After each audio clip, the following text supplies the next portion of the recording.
कुठलाही राजकीय पक्ष याच्यात इलेक्शन हा त्याचा एक हाय पॉइंट असतो आणि सगळेच राजकीय पक्ष इलेक्शनसाठी नेहमी सज्जच असतात आणि हे इलेक्शन आणखीन महत्त्वाचं आहे. याचं कारण असं की महाराष्ट्रात राजकीय परिस्थिती अतिशय गंभीर आणि चिंताजनक आहे. मी माझं पॉलिटिक्स थोडंसं सिरियसली घेते आणि मी पॉलिसी मेकर म्हणून खरं तर काम करते. म्हणजे दुर्दैव आहे की आज वर्तमानपत्र किंवा चॅनल्स पाहिले की मलाही अस्वस्थ वाटतं की मूळ मुद्दे इलेक्शन कशासाठी असतं हे धोरणांवर आणि मुद्द्यांवर असतं आणि दुर्दैवाने आज मुद्द्यांवर बोलणारी फार कमी लोक दिसतात. आणि या इलेक्शनमध्ये महाराष्ट्राच्या GDPचा काल जो डेटा आलाय, जे गेले 1 ते 1.5 वर्ष वारंवार मी बोलत आलेली आहे, महाराष्ट्रातही मी बोलते, दिल्लीतही पार्लमेंटमध्ये मी बोलत आहे की देशाची आणि महाराष्ट्राची आर्थिक परिस्थिती ही अतिशय गंभीर आहे. याच्यात कधीतरी राजकारण बाजूला ठेवून आपण सगळ्यांनी मिळून सिरियस पॉलिसी मेकिंगवर चर्चा केली पाहिजे, अशी माझी आग्रहाची भूमिका सातत्याने राहिली आहे. त्यामुळे GDPचा कालचा आलेला डेटा हा अस्वस्थ करणार आहेच. आपल्याकडे केंद्र सरकार आणि महाराष्ट्र सरकार जे big infrastructure, big tickets projects बाजूला ठेवा, म्हणजे नॅशनल हायवे किंवा जे मोठे रस्ते, हा एक विषय बाजूला ठेवून कुठले मोठे बिग तिकीट इन्व्हेस्टमेंट्स असतील महाराष्ट्रात आलेल्या किंवा गेल्या काही वर्षांमध्ये शिक्षणामध्ये कुठली क्रांती घडवली गेली आहे. शिक्षकांचे पगार वेळेवर होत नाहीत, शिक्षक अनेक वेळा रस्त्यावर उतरून आंदोलनं करत असतात कारण का पगार वाढ होत नाही. आशा अंगणवाडी सेविकेंचे पगार वेळेवर होत नाहीत. असे अनेक प्रश्न, शेतकऱ्यांच्या आत्महत्या वाढलेल्या आहेत. सोयाबीन, कपास, दूध, कांदा ह्याला भाव मिळत नाही आणि कांद्यावर सगळ्यात जास्त पार्लमेंटमधून कोण लढलं असेल तर ती मी आहे. माझी आणि पियुष गोयल यांची रोज लढाई व्हायची, रोज, की कांद्याला भाव हा तुम्ही दिलाच पाहिजे. तुमची पॉलिसी चुकते. 40% टॅक्स तुम्ही लावताय, म्हणजे पाकिस्तानचा कांदा जगामध्ये सगळीकडे जातोय, पण भारतातला 40% वाढवून आपला कांदा पिकवणारा शेतकरी याला तुम्ही पैसे कमवू का देत नाहीत. असे असंख्य मुद्दे हे वारंवार आम्ही मांडलेले आहेत. आमची वैयक्तिक, भारतीय जनता पक्षाची वैयक्तिक लढाई नाहीच, ही वैचारिक लढाई आहे आणि वैचारिक लढाईमध्ये शेतकरी असतील, महिला असतील, लेबर लॉज असतील, असे अनेक गंभीर विषय हे सातत्याने ह्या समाजातल्या लोकांवर अन्याय करण्याचं पाप आज जे सत्तेमध्ये आहेत ते सातत्याने करतायत आणि ही लढाई त्या चुकीच्या धोरणांच्या विरोधात आहे. आज एक महत्त्वाची जरांगे पाटील यांनी घोषणा केली की सगळे त्यांचे उमेदवार आहेत ते मागे घेण्यासंदर्भातली घोषणा केली. कसं बघता या निर्णयाकडे? कारण खूप मोठा इम्पॅक्ट आहे तो महाराष्ट्रावर त्यांचा पडत होता. पण त्यांनी पुढे असंच वाक्य वापरलं की आता आम्ही पाडणार, आमची ताकद दाखवणार आणि निवडणूक लढणार नाही, मात्र पाडण्याचं काम आहे ते करू. एका सशक्त लोकशाहीमध्ये प्रत्येकाला आपलं मत मांडण्याचा अधिकार आहे. आम्ही लोकशाहीवर प्रेम करणारे लोक आहोत, आम्ही दडपशाहीवाले नाही आहोत. दडपशाही तिकडे दिल्लीला, जी अदृश्य शक्ती आहे ज्यांनी कोल्हापूरवरही घात केलेला आहे. पण आम्ही कितीही तो कठीण असेल किंवा कितीही लढाई अवघड वाटत असेल तरी अर्थातच महाराष्ट्राच्या या मातीत आणि कोल्हापूरला, म्हणजे जिथे शाहू महाराज, ताराराणी अशा योद्ध्यांचा इतिहास ह्याच मातीतून तर आम्हाला प्रेरणा देणार आहे.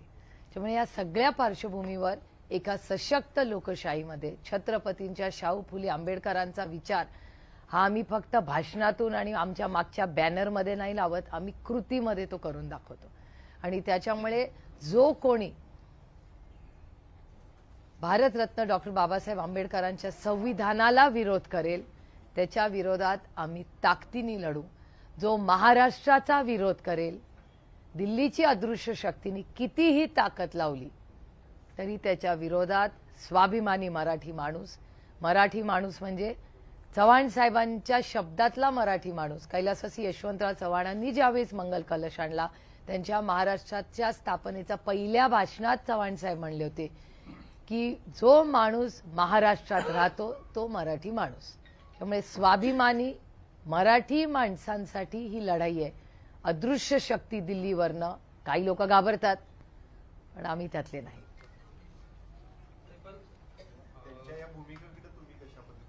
ही लोकशाही आहे ना, प्रत्येकाला आपली भूमिका मांडण्याचा अधिकार आहे.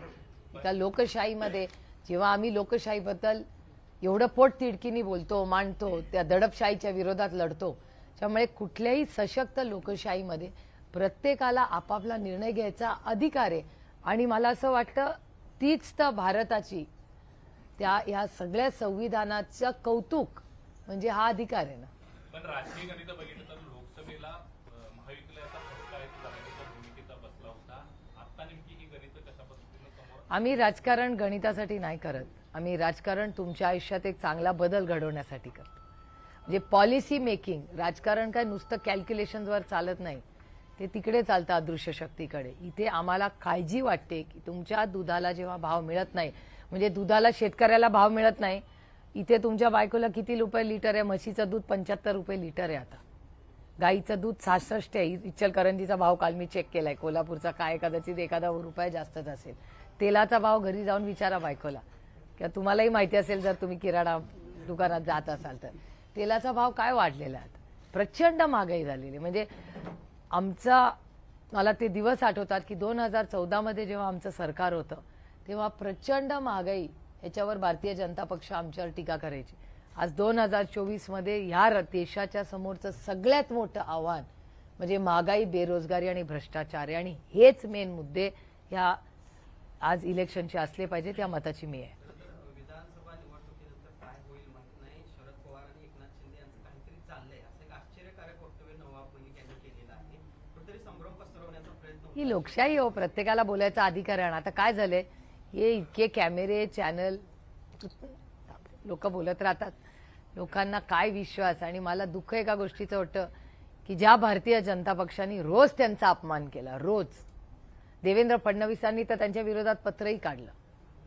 वाईट एकाच गोष्टीचं वाटतं की महाराष्ट्रात स्वाभिमान हा राहिलेलाच नाही हो. खूप वाईट वाटतं, कारण का माझ्या या सगळ्या नेत्यांकडून खूप अपेक्षा होत्या. लढवईने नेते म्हणून आम्ही त्यांच्याकडे पाहिलेलं इतके वर्ष, आणि मग सगळेच असे कॉम्प्रोमाइज्ड वाटतात तेव्हा वेदना होतात. कारण का हा छत्रपतींचा महाराष्ट्र आहे, शाहू फुले आंबेडकरांचा महाराष्ट्रात मोडेन पण वाकणार नाही. काय झालं? संस्कृत राजकारण असावं असं नेहमीच पवार साहेब सांगतात. काल भाऊबीज झाली, काहीतरी तुम्ही मिस केला का? आणि ज्या लढती लावल्या गेल्या पश्चिम महाराष्ट्रात त्या प्रामुख्याने राष्ट्रवादी विरुद्ध राष्ट्रवादी अशा दिसून येतात. हा प्रश्न देवेंद्र फडणवीस या कोल्हापूरला येतील ना, त्यांना हा प्रश्न विचारा. जरांगे पाटील बारामतीमधून सेट झालेले आहेत असं लक्ष्मण हाकेंनी टीका केलेली आहे. शरद पवारांचे माणूस म्हणून ते मी तुम्हाला एक सांगू का, गेले 6 दशकं महाराष्ट्राचं राजकारण शरद पवार या नावाच्या वल्यात होतं.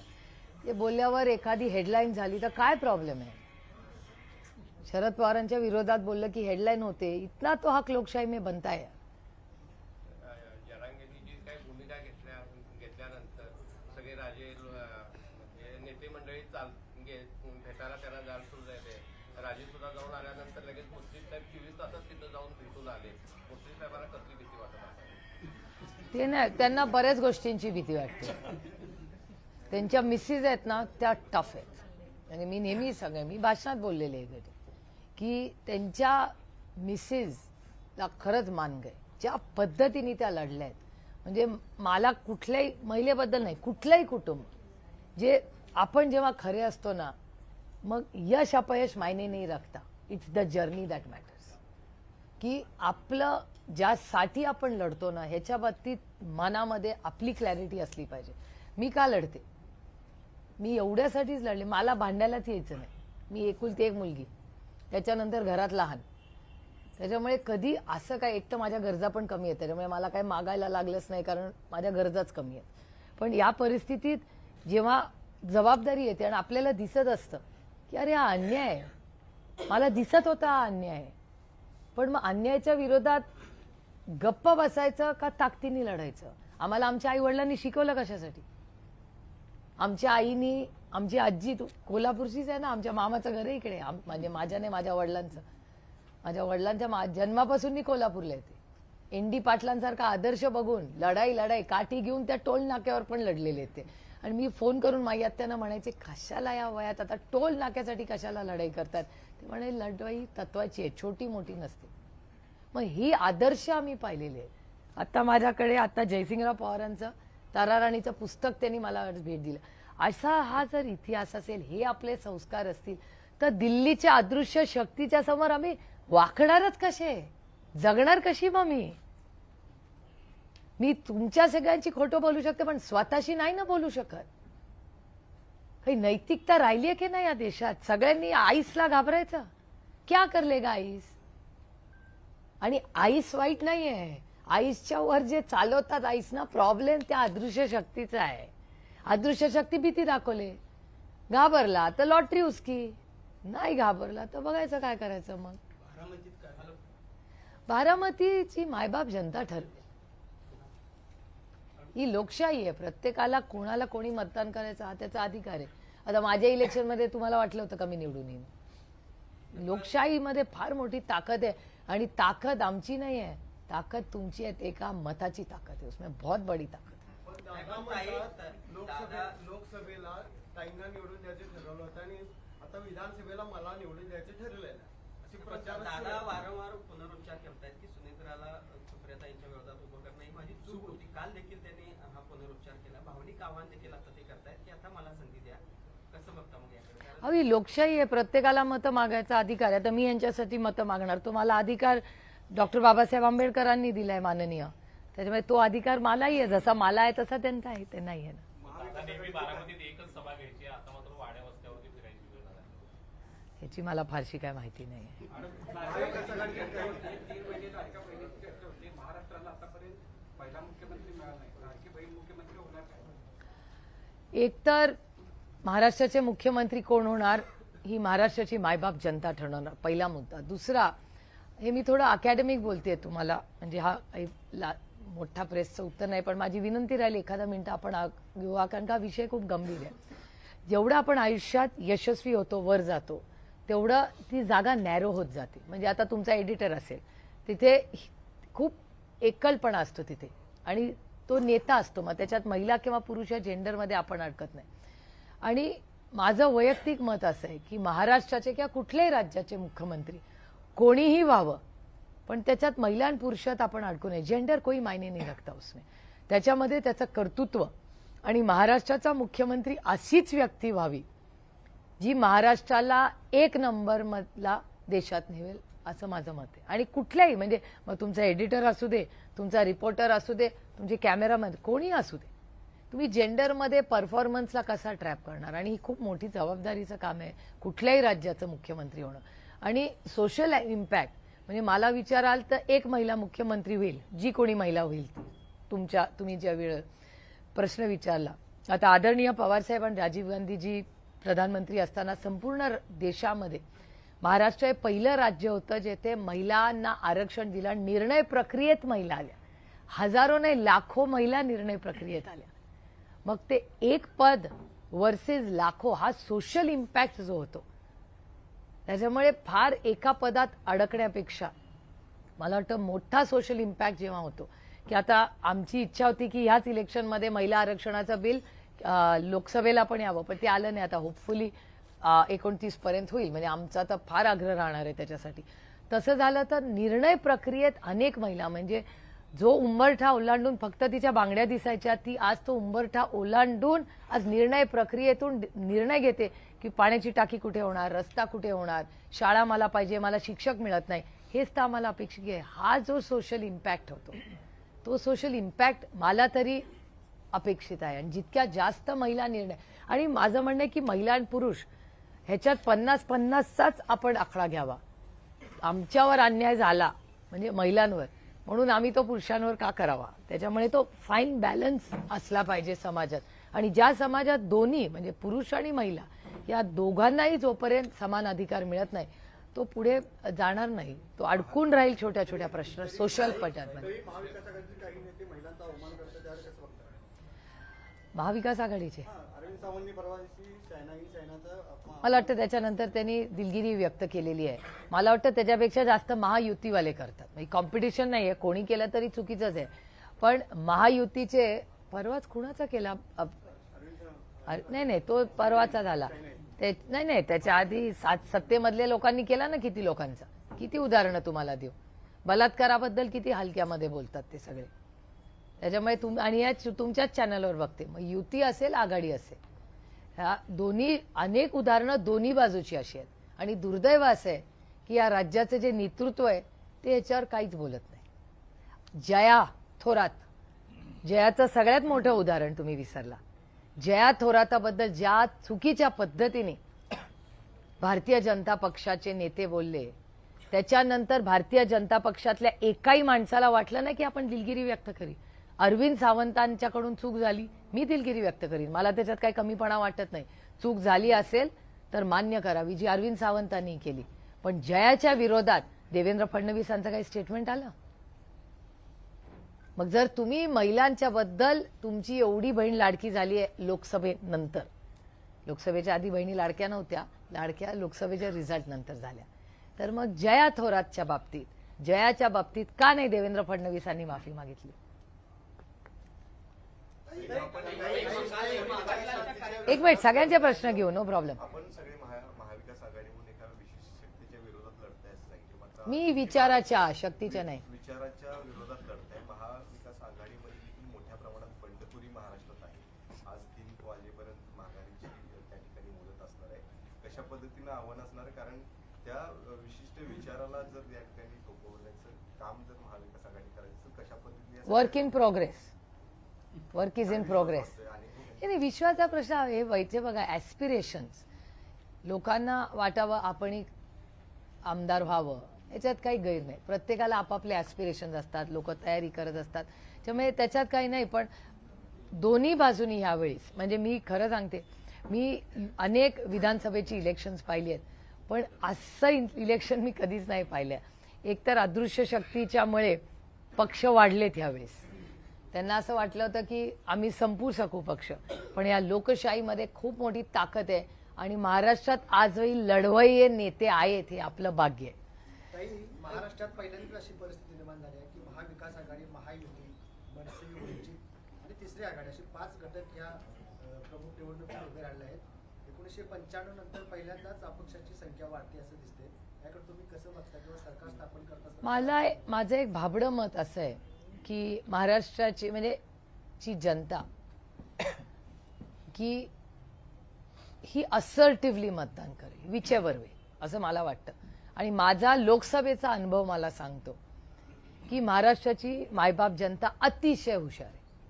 आम्ही जे व्यासपीठावर बसले ना, आमच्यातले काही कन्फ्युज असू शकतात, पण जे समोर आमच्याकडे बघत असणारे ते डोळे आहेत ना, ते कधी कन्फ्युज नसतात. ते जेव्हा मतदान करायची वेळ येते तेव्हा अतिशय शांत विचार करून असर्टिव्हली मतदान करतात.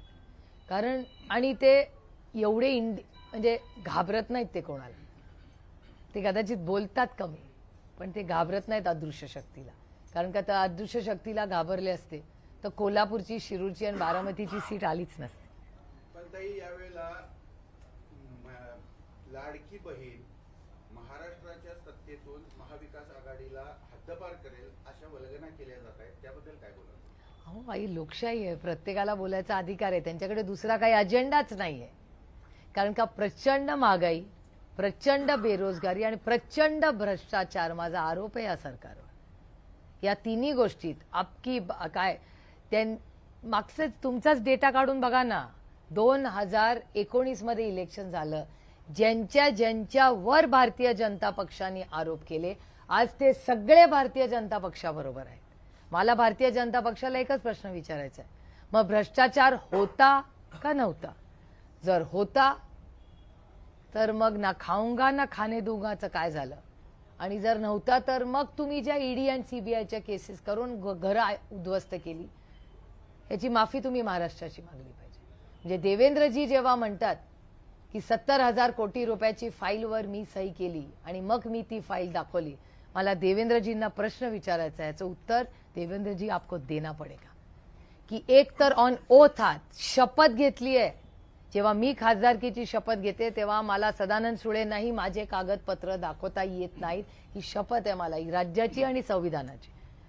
तर जर शपथ घेतलेली आहे, जो माणूस तुमच्या विरोधात आहे, विरोधी ज्या माणसावर देवेंद्रजींनी पहिले आरोप केले, त्याच्या इन्क्वायरीवर फायनल सही मुख्यमंत्री म्हणून देवेंद्र फडणवीसांनी केली, त्याच देवेंद्र फडणवीसांनी त्या व्यक्तीला बोलून फाईल दाखवली. It's just shocking. ह्याच्यावरच देवेंद्र फडणवीसांवर केस करून त्यांनी राजीनामा दिला पाहिजे, आज मताची मी आहे. दिस इज गद्दारी टू द स्टेट.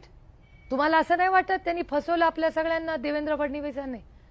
तुम्ही ज्या माणसावर आरोप करता त्या माणसाची इन्क्वायरी तुम्ही स्वतः लावता सही करून, आणि त्याच माणसाला तुम्ही बोलून घेता आणि म्हणता ही बघ तुझी फाईल, त्याच्यावर मी सही केली आहे. मग आरोप केले तेव्हा काय पोझिशनने तुम्ही आरोप केले? आणि परवा तुमच्याच चॅनलवर देवेंद्र फडणवीस म्हणाले की आरटीआय मध्ये सगळे कागदपत्र आहेत. याचा अर्थ आम्ही काय काढायचा? देवेंद्र जी को जवाब देना पडेगा. त्यांनी फसवलं या राज्यातल्या प्रत्येक नागरिकांवर, ज्यांनी त्यांना मुख्यमंत्री म्हणून त्या पदावर बसवलं आणि त्यांचा मान सन्मान केला. त्यांना उत्तर आज द्यावंच लागेल देवेंद्र फडणवीसांना आणि भारतीय जनता पक्षाला. तुमच्या लिडरशिपनी धोका दिलाय महाराष्ट्राच्या मायबाप जनतेला. माझी लढाई अशीच आहे वैयक्तिक, माझी काही देवेंद्र फडणवीसांची कडे जबाबदार माझा वेळ नाही. एक मोठे नेते होते, माझ्याही अपेक्षा होत्या त्यांच्याकडून. एक युवा नेता महाराष्ट्राचा मुख्यमंत्री झाला, मलाही वाटायचं की चांगलं काहीतरी करतील. पण हाऊ इज, तुम्ही मला सांगा की तुम्ही ज्या फाईलवर सही करता ती फाईल तुम्ही विरोधी पक्षाच्या माणसाला दाखवलीच कशी? On what grounds? इसका जवाब उसको देना पडेगा. तुम्ही म्हणताय गोपनीयतेचा भंग होतोय, दुसऱ्या बाजूला फोन टॅपिंगचा सुद्धा आरोप करताय, मग त्यावेळी नेमकं चाललं होतं काय? ह्याचं उत्तर देवेंद्र फडणवीसांना कोल्हापूरला आल्यावर विचारा. मी तर रोज विचारते. पण ताई, विरोधी पक्ष म्हणून तुम्ही लोक शांत का बसला? मी कुठे शांत? मी रोज बोलते त्याच्या विरोधात, रोज रोज रोज.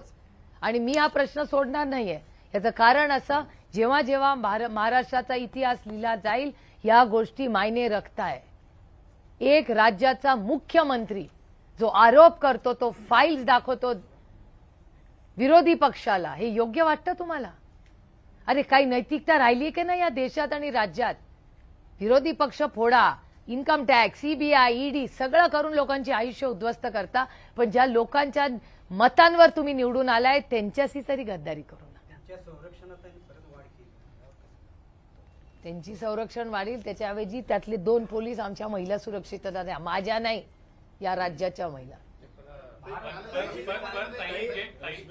गेले ते म्हणतात की आम्ही विकासासाठी गेलो, राज्याच्या विकासासाठी गेलो.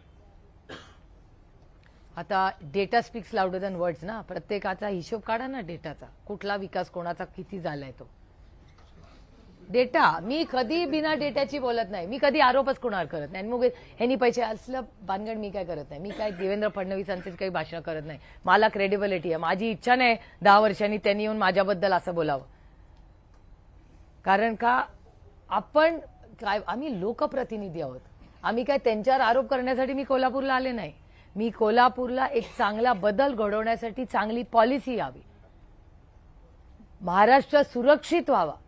1,500 रुपये तुम्ही महिलांना दिलेत, त्याचं मी स्वागत करते. पण तुमच्याच चॅनलवर महिला म्हणतात की आम्ही सरकारला 2,000 रुपये देतो, आमची लेक ही व्यवस्थित सुरक्षित घरी असली पाहिजे, अशी याच्यासाठी आम्ही सरकारला पैसे देऊ.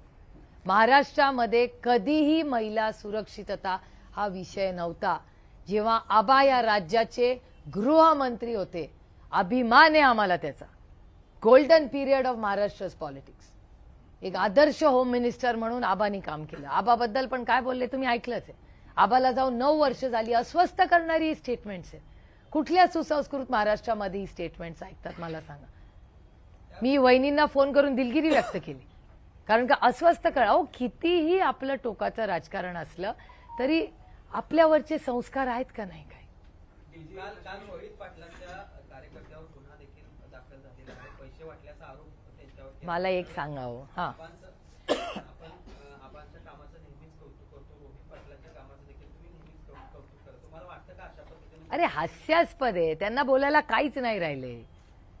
पैसे वाट आता अजून विड्रॉल झाले नाहीत. कुठलं वाटप? काय बोलताय? इतनी तर दुनिया हम सबने देखी है. हास्यास्पद आहे. तुम्हाला पण फनी वाटते. एक तर मी हे ऑन रेकॉर्ड म्हणते, रोहित पाटील RR पाटलांचा मुलगा आहे. तो कधीही भ्रष्टाचार करणार नाही आणि तो कधी पैसे, त्याच्याकडे पैसे वाटायला असले तर पाहिजेत. असलं गलिच्छ राजकारण आम्ही केलं नाही आणि कधी करणारही नाही. ज्यांच्याकडे जास्त झालेत ना त्यांना असल्या आयडिया सुचतात. आणि RR पाटलाच्या पोराला पैशासाठी आणि मतासाठी कधी चुकीचं काम करण्याची वेळच येणार नाही, कारण का तो मुलगा कष्टाळू आहे आणि आबाचा मुलगा आहे आणि सुमन वहिनींचा मुलगा आहे हे आरोप करणाऱ्यांनी विसरू नये. किती गलिच्छ झाले आपल्या वयाच्या मुलाच्या विरोधात असलं भाषण कोण करतं काय. कोल्हापूर जिल्ह्यामध्ये सर्वाधिक एक लक्षवेधी लढत म्हणजे असर मुश्रीफ विरुद्ध समजले जात. आपण त्या लढतीकडे कसं बघताय? मी खूप स्वाभिमानाने ती घेते. माझ्यासाठी मी एक स्वाभिमानी मराठी मुलगी आहे. मोडेन पण वाकणार नाही. आणि मी नाही घाबरत ईडी, सीबीआय, इन्कम टॅक्सला. ज्याला कर नाही त्याला डर कसला. आणि ज्या माणसांनी माझ्या घर उद्ध्वस्त केलं, नातवंडांना दूध नव्हतं, त्या माणसाच्या समोर झुकू मी? अरे भूल जाओ, कभी नाही करूंगा. त्याच्यामुळे मला असं वाटतं भारतीय जनता पक्ष एजन्सीचा वापर करून ज्या पद्धतीने लोकांना घाबरवतात ना, त्याचा माझा विरोध आहे. माझा एजन्सीज वाईट नाही आहेत, एजन्सीज चांगल्या आहे. एजन्सी चालवणाऱ्यांचा प्रॉब्लेम आहे. आणि अदृश्य शक्तीला वाटतं की मराठी माणूस घाबरेल.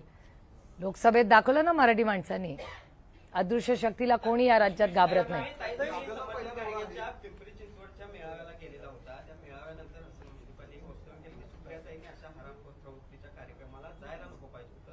त्यानंतर देखील एक दोन वक्तव्य अशी मुश्रीफ यांची आली की थोडीशी हे होती. कसं बघता याकडे? म्हणजे पद्धतीने मी तुम्हाला खरं सांगू, माझ्या कुटुंबाने माझ्यावर जे संस्कार केले, मी मगाशी म्हणले तसे, मी एक मराठी मुलगी आहे.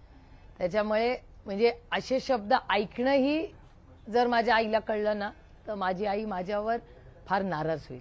हे आमचे संस्कारच नाही आहेत. आणि भारतीय जनता पक्ष आणि त्यांच्या बरोबरचे मित्रपक्ष, त्यांची भाषा म्हणजे जयाबद्दल केलेलं वक्तव्य, आता तुम्ही म्हणताय ते केलेलं वक्तव्य अतिशय दुर्दैवी आणि वाईट असं. एखाद्याची चूक, शेवटी माणसं आहेत आपण, चूक होऊ शकतो. चूक झाल्यावर दिलगिरी व्यक्त करणं त्याच्यात काय मला कमीपणा वाटत नाही. पण भारतीय जनता पक्ष आणि त्यांचे मित्रपक्ष सातत्याने महिला, स्वतःच्या विरोधातल्या उमेदवारांबद्दल इतका पातळी सोडून बोलतात, पण त्याच्यात कधी रिग्रेट नसतो.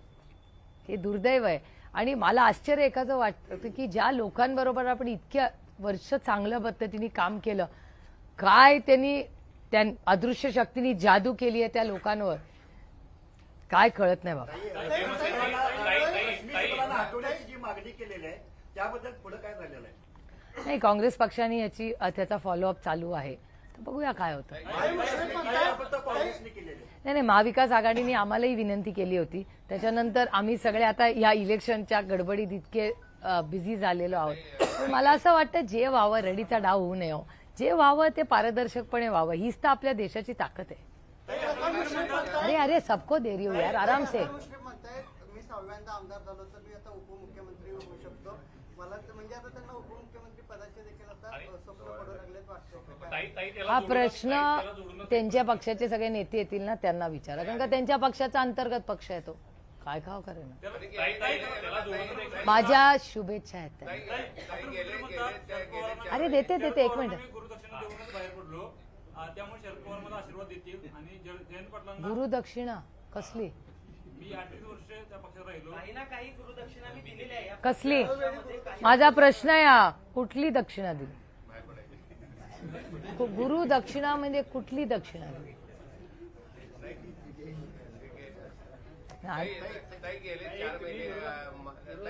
एक मिनिट. मेरी सुप्रिया सुले की सबसे बड़ी ताकत मेरी ईमानदारी है. मी जेव्हा आमचं सरकार येईल ना, तेव्हा 5 पॉइंट प्रोग्राम हे सगळं रेकॉर्ड करून ठेवा तुम्ही. पहिलं, आमचं सरकार ईमानदार असेल. तुमचे खड्डे में रस्ता, रस्ते में खड्डे वो नहीं होगा. पहिला मुद्दा. दुसरा मुद्दा, ह्या राज्यातल्या प्रत्येक युवक आणि युवतीला चांगलं दर्जाचं शिक्षण द्यायची जबाबदारी आमच्या सरकारची असेल.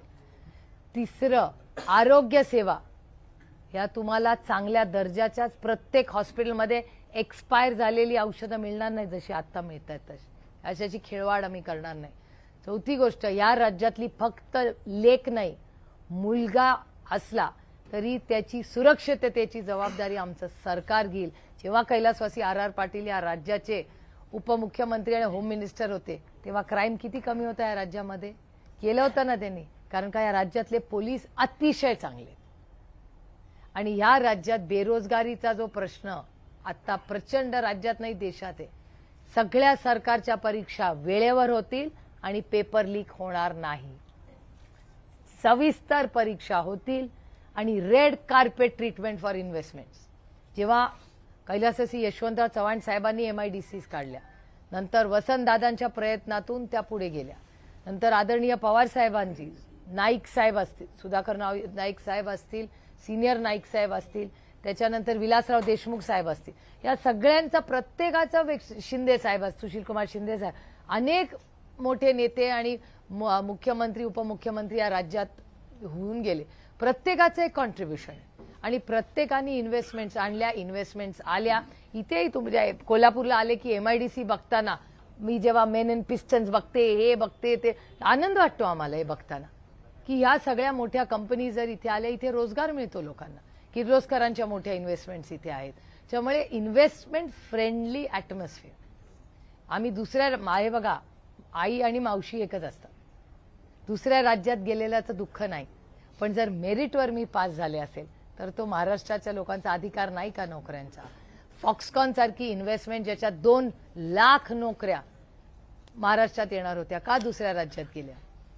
दुसऱ्या राज्याचं भलं हो, आपलंही भलं. मी अजिबात म्हणणार नाही की त्यांना देऊ नका, असं कधीच म्हणणार नाही, कुठल्याही राज्यात जाऊ दे. पण जर मेरिटवर इन्व्हेस्टमेंट महाराष्ट्रात येणार असेल, लाखो मुलांची नोकऱ्या मिळत असेल, तर का आपण करायचं नाही? मी आज अंबाबाईच्या मंदिरात गेले होते. माझ्या आजी शारदाबाई पवार आणि माझी आई रेग्युलरली कोल्हापूरला येतात आणि अंबाबाईचं दर्शन करतात. मी आज सकाळी गेले होते, तिथे एक मुलगा मला भेटला आणि मला म्हणलं, माझ्याशी तुमच्याशी 1 मिनिटं बोलायचं. म्हणलं काय? ते म्हणले, तुमच्या वडिलांनी हिंजवडीला मोठं IT पार्क काढलं, त्याच्यानंतर पुण्याला खराडीला मोठं काढलं, औरंगाबादला वाळूची खूप मोठी MIDC, सगळं पवारसाहेबांच्या काळात झालं. तुम्ही एक कोल्हापूरमध्ये जसं हिंजवडीसारखं पार्क झालं तसं आपल्याला कोल्हापूरला करता येईल का? मी त्याचा नंबर घेतला, मी त्याला नंबर दिला, मला त्याचं नाव नाही माहिती. त्याला सांगितलं, माझा नंबर घे, मला व्हॉट्सॲप कर आणि मी त्या मुलाबरोबर काम करणार आहे. मी त्याला सांगणार आहे की तुम्ही आयडेंटिफाय करा, लँड आयडेंटिफाय करा. मी महाराजांशी बोलीन, बंटी पाटलांची बोलीन आणि अर्थातच समरजीत घाडगे जे आता निवडून येणार आहेत त्यांनाही मी विनंती करणार होते हे सगळं झाल्यावर की आपण सगळ्यांनी मिळून बघा, इलेक्शन्स होती रहेंगे, आरोप प्रत्यारोप ठीक आहे, काही बरोबर, काही जो भी होगा होता रहेगा, पण शेवटी मी राजकारणात किंवा समरजीत, आणि बाय द वे मी एक सांगते, माझा समरजीत घाडगेंवर अनेक वर्ष लक्ष आहे.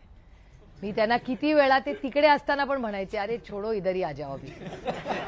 कारण का पक्षामध्ये नवीन टॅलेंट आणि ओल्ड, जुन्या लोकांचा अनुभव आणि नवीन टॅलेंट याचंच कॉम्बिनेशन होऊनच कुठलाही पक्ष. तुमचं वर्तमानपत्र बघा ना, एडिटर हा सिनियर असतो आणि यंग रिपोर्टर्स येऊन त्या कॉम्बिनेशननी संस्था किंवा काय पुढे जातात. त्यामुळे हे सगळं करत असताना सगळ्यांनी एकत्र मिळून का नाही एखादं जर असेल इथे संधी, तर या सगळ्या नवीन पिढीच्या नेतृत्वाने जागा आयडेंटिफाय करी, आपण करू नये इथे एक IT पार्क, का करू नये? आणि माझं एक ठाम मत आहे की देश में टॅलेंट की कमी नाही आहे. त्यामुळे आम्हाला कुणालाही असं वाटू नये.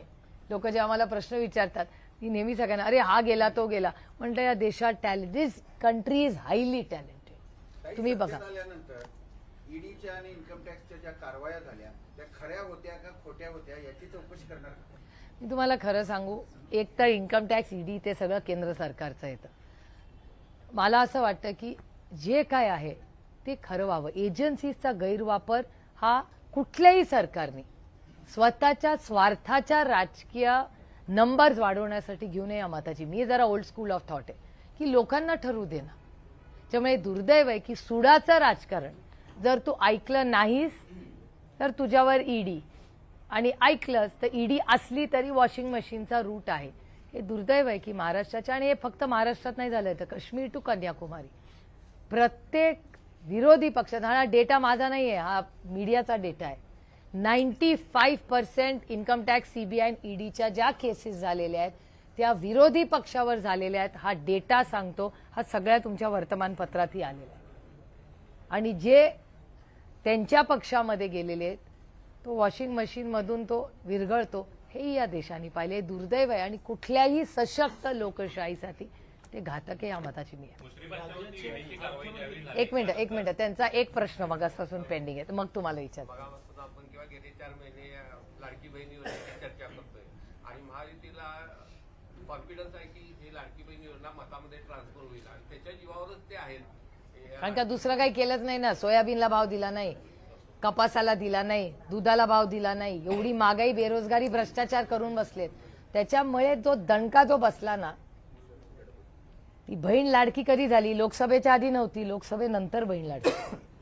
ताई, छगन भुजबळांनी एक इच्छा व्यक्त केली की अजितदादा आणि सुप्रियाताई एकत्र येतील अशी अपेक्षा व्यक्त करून पुढच्या वर्षी भाऊबीज एकत्र करतील अशी अपेक्षा. How sweet. भुजबळ साहेब माझ्या वडिलांबरोबर अनेक वर्ष फार जवळ आहेत. मी आजही भुजबळ साहेबांना मी त्यांच्याबद्दल माझ्या मनात, त्यांच्या वयानी, त्यांच्या पदातनी, शून्यातून त्यांनी विश्व उभं केलेलं आहे. त्यामुळे माझ्या त्यांच्याबद्दल आयुष्यभर नेहमी माझ्या मनात त्यांचा आदर राहील. कारण का माझ्या वडिलांच्या चांगल्या वाईट काळात ते माझ्या वडिलांबरोबर अनेक वेळा उभे राहिले. आता गोष्ट वेगळी आहे, ते मी कधी विसरणार नाही. त्याच्यामुळे त्यांनी जो आशीर्वाद दिलाय, शुभेच्छा दिल्या आहेत, त्याबद्दल मी विनम्रपणे त्यांचे आभार मानते. या विधानसभेनंतर पवार कुटुंबीय फुटू देणार नाही असा प्रयत्न करणार का? एक तर पवार फॅमिली फुटलेलीच नाहीये. आमची 100 लोकांचं कुटुंब आहे. त्यातले 2 लोक एका बाजूला आहेत, बाकी सगळी फॅमिली एकच आहे. त्याच्यामुळे ठीक आहे ना, एवढ्या मोठ्या कुटुंबात 2 लोक काही कारणांमुळे वेगळे, 2च. कारण का त्यांच्या मुलांचे माझे आजही चांगले संबंध. भाऊबीजेला मी कोल्हापूरला होते, ते तुमच्या चॅनलवर मी पाहिलं, ते दौऱ्यावर होते. हा, संपर्क मी खूप वेळा करते, तिथून फोन येत नाही. That is the problem. मुश्रीफांच्यावरती ईडीची कारवाई झाली, त्यानंतर तुम्ही समर्जित राजेंना वारंवार विचारत होता, ते ज्यावेळी सत्तेत आले त्यावेळी समर्जित राजे आता तुम्हीच उत्तर द्या. आता समर्जित राजेंना ती संधी मिळाली का त्यांच्यावरती आता? कारण का मी सत्याच्या बाजूने उभी आहे, त्याच्यामुळे मला इथे चॅनलवर बोलायला काय प्रॉब्लेम येत नाही. सत्यमेव जयते. त्याच्यामुळे मी समर्जित गाडगेंना जेव्हा जवाब दो विचारत होते, we are on the same side. त्याच्यामुळे भारतीय जनता पार्टी आप जवाब दो की ज्या समर्जित गाडगेंनी तुम्हाला प्रश्न विचारले, तुम्ही तिथे सत्तेसाठी कॉम्प्रोमाइज झाला. मी असते ना बीजेपी, मी समर्जित गाडगेला कधी सोडला नसता. हे माझ्या विरोधातलं स्टेटमेंट मी करते. I would have never compromised. कारण का तुम्ही सगळंच जर कॉम्प्रोमाइज करून तुम्ही टॅलेंट सोडून देणार असाल, तर मग तुम्हाला मतं मागायचा भारतीय जनता पक्षाला अधिकारच नाही ना. तुम्ही स्वतःची माणसं बघतात ना, ऑनेस्टी. म्हणजे भारतीय जनता पक्षाला इमानदार पण लोक नको आहेत आणि स्वतःच्या विचारधारे जे तुमच्या संघर्षाच्या काळात तुमच्यावर लागले तेही नको आहेत. मग असं तुम्हाला सरकार, कॉम्प्रोमाइज सरकार पाहिजे का? हा एक मोठा प्रश्न महाराष्ट्राच्या समोर आहे ना. राज्याचे अर्थमंत्री जीएसटी काउन्सिलमध्ये जाऊन बोलत नाहीत, त्यांच्या या नाही बोलत नाहीत. नाही, महाराष्ट्राच्या रिप्रेझेंटेशन जीएसटी काउन्सिलला जात नाही असं मी म्हणाले. महाराष्ट्रावर जीएसटी लादला जातो का त्याच्या? No, it is the obvious ना. मी तुम्हाला एक, म्हणजे तुम्हाला थोडंसं जर वेळ असेल तर एक 10 सेकंडमध्ये मी तुम्हाला एक्सप्लेन करून सांगते की जीएसटी काउन्सिल ही या देशातली आरबीआय नंतरची हायेस्ट बॉडी आहे. म्हणजे reserve bank of India, finance ministry and GST council, they are almost on par with each other. Monetary policy RBI करते, फायनान्स मिनिस्ट्री हे आरबीआय, जीएसटी काउन्सिल ह्या सगळ्यावर त्यांचा बॅलन्स ठेवते, सगळ्यांची नाती ठेवून. म्हणजे आरबीआयशी त्यांचा संबंध येतो जीएसटी काउन्सिल. त्याच्यामुळे मेन बॉडी समजूया आपण इज फायनान्स मिनिस्ट्री. आणि जीएसटी काउन्सिलमध्ये या देशातले सगळे अर्थमंत्री, फक्त नियम कायदा जो आम्हीच पार्लमेंटमध्ये पास केलेला आहे की जीएसटी काउन्सिलमध्ये फक्त या देशाचे अर्थमंत्री जाऊ शकतात. त्यांनी जर एखादा दुसऱ्या माणसाला पाठवूही शकतात सरकारच्या वतीने, पण बोलू फक्त अर्थमंत्री शकतो. ह्या म्हणजे समजा अर्थमंत्रीला शक्य नसेल जाणं 1%, त्यांनी एक्स माणसाला पाठवलं, त्या एक्स माणसाला मीटिंगमध्ये बोलता येत नाही. रिप्रेझेंटेटिव्ह खुर्चीवर बसू शकता पण तुम्ही बोलू शकत नाही. आता माझा प्रश्न असा आहे, जो मी वारंवार आधीही मांडलेला आहे, की ह्या राज्यात महाराष्ट्राच्या वतीने जीएसटी काउन्सिलमध्ये कोण जातं आणि काय मुद्दे मांडले जातात? तर जीएसटी काउन्सिलमध्ये कोणच जात नाही आणि गेले तरी त्यांना बोलता येत नाही. मग महाराष्ट्राचं रिप्रेझेंटेशन आणि it's a high networking activity. मी नेटवर्किंगला कमी समजत नाही, कारण का दिल्लीला तुम्ही जेव्हा, म्हणजे मी मध्ये केरळाला गेले होते तेव्हा मला तामिळनाडूचे फायनान्स मिनिस्टर भेटले होते आणि त्यांनी इतक्या गोष्टी आम्हाला जीएसटी काउन्सिलच्या सांगितल्या. It was a learning for all of us की अरे जीएसटी काउन्सिलमध्ये गेलं तर केवढी संधी मिळते आपल्या राज्याच्या वतीने, आणि त्याच्यात छोटे ग्रुप्स असतात परत, मग त्या ग्रुप्समध्ये तुम्ही बोलू शकता. म्हणजे जेव्हा राहुल गांधीजी म्हणतात की आमचं सरकार आल्यानंतर महाराष्ट्रातल्या नाही भारतातल्या प्रत्येक शेतकऱ्याला ज्या ज्या गोष्टी लागतात त्या गोष्टींवरचा जीएसटी आम्ही शून्यावर आणतो, आम्हाला अभिमान वाटतो. पण ही गोष्ट आम्ही बाहेर बोलतोय, पण कोणीतरी जाऊन ती जीएसटी काउन्सिलमध्ये मांडली पाहिजे ना, तो अधिकार आम्हाला नाही ना. त्याच्यामुळे दुर्दैव आहे की महाराष्ट्राच्या वतीने जीएसटी काउन्सिलमध्ये कोणी जातच नाही. त्याच्यामुळे महाराष्ट्र नेव्हर हर्ड, महाराष्ट्राचा आवाजच नाहीये जीएसटी काउन्सिलमध्ये. हे खूप अस्वस्थ करणारी गोष्ट आहे, ही टीका नाहीये, ही अस्वस्थ करणारी गोष्ट आहे. जीएसटीचा रद्द करायचा अधिकार केंद्र शासनात असताना तुम्ही असं म्हणाल की राज्यामध्ये महाविकास आघाडीचे सरकार आलं की शेती आणि शेतीचे संबंधित मी म्हणले राहुल गांधी, मी राहुल गांधी सभेमध्ये म्हणा. नाही, मी राहुल आता बोलले ना मी की राहुल गांधी असं म्हणाले. तर दोन गोष्टी आहेत. आमचं सरकार आल्यावर केंद्रात आम्ही जीएसटी काउन्सिलमध्ये पार्टीच असणार ना आम्ही, त्यामुळे बोलणार आमचाच फायनान्स मिनिस्टर लीड करेल ती एक. आणि दुसरी गोष्ट, आमचं सरकार आल्यानंतर आमचा जो अर्थमंत्री असेल तो दिल्लीला जाऊन बोलेलच ना जीएसटी काउन्सिलमध्ये की बाबा हे सगळं रद्द करा, आणि मग आम्ही जाऊन लॉबी करू, आम्ही जाऊन राज्यांच्या बाकीच्या राज्यांना जाऊन भेटून येऊ की बाबांनो आपण सगळे मिळून एक दबाव तंत्र करू की शेतकऱ्यांना हे जीएसटी माफ करा. करू शकता. अरे करने के लिए बहुत है, करने के लिए वहां जाना चाहिए, बस that is important. It's the first foot in the door. मूल शाळेत घातल्यावरच पहिलं येईल ना, पहिलं याला शाळेत तर घाला त्याला. जीडीपीचा डेटा आपण बोलला, महाराष्ट्र घसरलाय, गुजरात पुढे गेला. नाही, माझं काय म्हणणं आहे, मी हे खूप प्रांजळपणे तुम्हाला म्हणते की दुसऱ्याच्या मुलाला जास्त मार्क पडले म्हणून आपण का वाईट वाटू. उसका भला हो अपना भी भला हो ना. कुठल्याही राज्यामध्ये माझं म्हणणं it has to be a competitive edge, nothing wrong in it. पण ह्यालाच जबाबदार म्हणजे त्यांचं चांगलं झालं आणि आपलं वाईट झालं, आपण त्यांनाच का, आपली लिडरशिप काय करत होती. असं आहे ना, मी माझ्या मुलीला कमी मार्क पडले आणि शेजारच्यांच्या मुलीला जास्त पडले, मी माझ्या मुलीला पहिला प्रश्न विचारून तू तेवढा अभ्यास का नाही केला, त्यांची मुलगी हुशार निघाली म्हणून मी माझ्या मुलीला माफ करू का, हो ती जास्त, ऐसा नाही होता. हो पण मग ह्याला जबाबदार लोकल लिडरशिप आहे ना. महाराष्ट्राचं नेतृत्व काय करत होतं, महाराष्ट्राच्या नेत्यांनी महाराष्ट्राचे मुख्यमंत्री आणि DCM1 आणि DCM2 को जवाब देना पडेगा की तुम्ही काय करत होता. मग जीडीपी खाली कशी आली, एरवी फिरता ना ती ग मोठे मोठे कार्यक्रम करोडो रुपयाचा चुराडा करत, मग हे का नाही केलं तुम्ही. आणि डेटा स्पीक्स लाउडर. मी कुठलाही आरोप करत नाही त्यांच्यासारखा, मी डेटा बेस्ड एव्हिडन्सनीच भाषण करते किंवा मी मुद्दे घेते. आज उमेदवारी माघार घेण्याचा शेवटचा दिवस आहे. उद्यानंतर प्रचाराचा शुभारंभ होतोय. महायुती कुठेतरी कोल्हापूरमध्ये आपल्या सगळ्या प्रचाराचा शुभारंभ महायुतीचा कोल्हापुरातून होणार आहे. गेल्या काही दिवसातल्या किंवा काही महिन्यातल्या घटना बघितल्या तर कोल्हापूरवर जास्त भाजप आणि महायुतीचं लक्ष दिसतंय आणि त्या अनुषंगाने आता प्रचाराचा शुभारंभ देखील कोल्हापूरमधून होतो. कसं बघता याकडे अपेक्षित यश मिळेल असं वाटतं का? नाही, हे बघा, मी एका सशक्त लोकशाहीवर विश्वास ठेवणार आहे. त्याच्यामुळे महाराष्ट्राची मायबाप जनता ठरवेल आणि अर्थातच अंबाबाईचा आपण आशीर्वाद घेणं ही चांगलीच गोष्ट आहे. त्यांना जर वाटत असेल अतिथी देवो भव, सगळ्यांचं स्वागत केलंच पाहिजे. आपले संस्कार आहेत की पाहुण्याचं स्वागत केलं हवं, पाहुण्याचं स्वागत करायचं, त्याचं सगळं मान सन्मान करायचा आणि मग पाहुण्यांनी जेव्हा जेव्हा राज्याच्या विधानसभा निवडणुका लागल्या तेव्हा पहिल्या महिला मुख्यमंत्री पदाबाबत चर्चा झालेली आहे. आता केवढ्या मोठं उत्तर दिलं ना मगाशी, केवढा लंबा चौडा उत्तर दिया उसका. हे बघा, या देशामध्ये मी मगाशी म्हणले तशी टॅलेंटची कमी नाही या देशात कुठेही, सगळ्यांकडेच talent is very good in India. त्यामुळे टॅलेंटची कमतरता नाही या देशात. चला आत्ताच मला माझे आणि जयसिंगराव पवारांना मी गुरु मानते. ईव्हीएमवर संशय घेतलेला हॅक करता येते असं सांगितलं. त्याचबरोबर हरियाणामध्ये जी नुकतीच जी निवडणूक झाली त्यामध्ये पण 7 ते 8 जिल्ह्यामध्ये तो प्रभाव झाला असं सांगितलं. सतत दैनिक सामनामधूनही संजय राऊत यावर संशय घेत आहेत. आपण त्याकडे कसं पाहताय? खरं मला असं वाटतं सगळ्याच पक्षाची एक अकॅडमिक चर्चा त्याच्यावर झाली पाहिजे, या मताची मी आहे. बघा, मीही त्याच ईव्हीएमवर अनेक वेळा निवडून आलेली आहे. त्याच्यामुळे सोयीप्रमाणे मग मला बोलणं हे संयुक्तिक होणार नाही, कारण का मी माझं राजकारण आणि माझे पॉलिटिक्स खूप गांभीर्याने घेते. त्याच्यामुळे माझी सरकारलाही विनंती राहील की आणि हे एक भारत देश म्हणून आणि त्यातलं संविधान, इलेक्शन प्रोसेस, लार्जर पिक्चर म्हणून मी म्हणते की जर अशी चर्चा होत असेल तर सत्तेतल्या लोकांनी त्याची जबाबदारी घेतली पाहिजे आणि ह्याच्यावर एक अकॅडमिक मोठी चर्चासत्र दिलं पाहिजे. कारण हा फक्त आमच्या पिढीचा विचार नाहीये. एक कुठल्याही इलेक्शनचे इम्पॅक्ट हे अनेक पिढींवर होत असतात.